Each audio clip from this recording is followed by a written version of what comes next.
A teenager who says her teacher showed her his nude photos in Clarksville is now suing the school district for at least $1.5 million.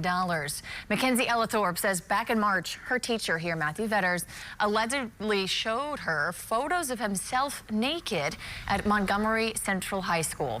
Well, he later resigned and is facing charges in connection to the incident. Ellithorpe is suing the school, Clarksville Montgomery County Schools, the system at large, and the superintendent, who happens to be Vedder's wife. So that student is looking for damages and is calling for this case to go to a jury trial.